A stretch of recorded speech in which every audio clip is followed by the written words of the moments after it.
Hey guys, today we're going to make a rock, paper, scissors game in Python. In order for us to do that, we need to import a library. Let's start with that.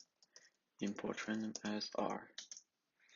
Then we will make our function, let's call it game, and we'll create an array for our moves. Rock, paper, and scissors. Okay, after we did that, let's start typing the beginning of our game.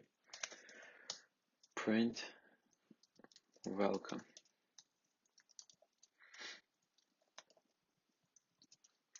Rock, paper, or scissors. After we did that, let's start creating our own input as player move.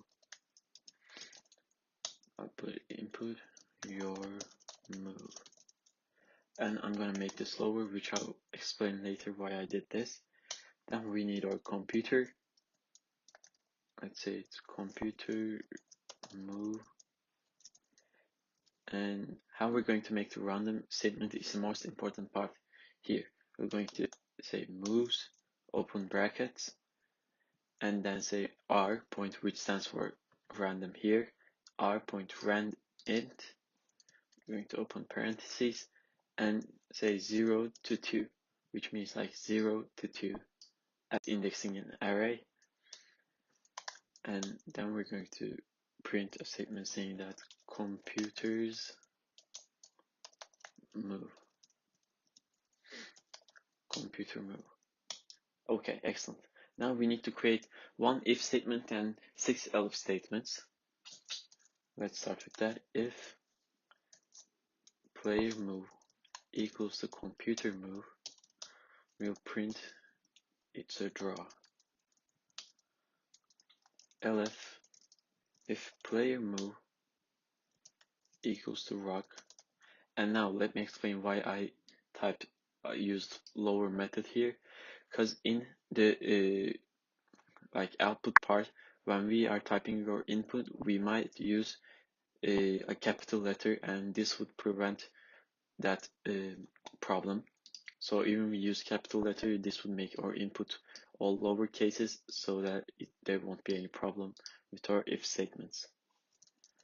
And computer move equals to paper, we'll say print computer wins.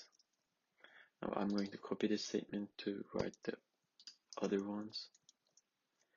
Let's change this with scissors, and I'm going to change this with player. I'm going to change this with paper and this with rock. So player wins.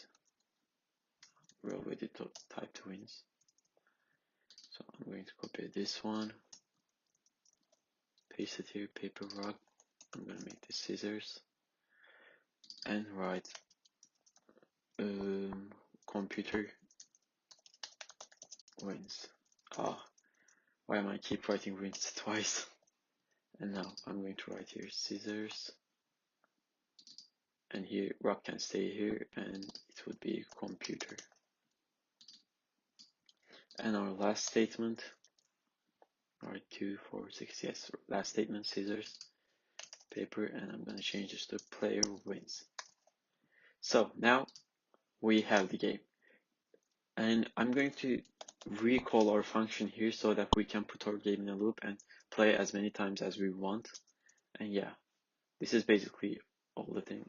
Let's call our function and run. As you can see, oh sorry, I forgot E here. Let's rerun. Welcome, rock, paper, or scissors. I'm going to type rock, computers move rock, and draw.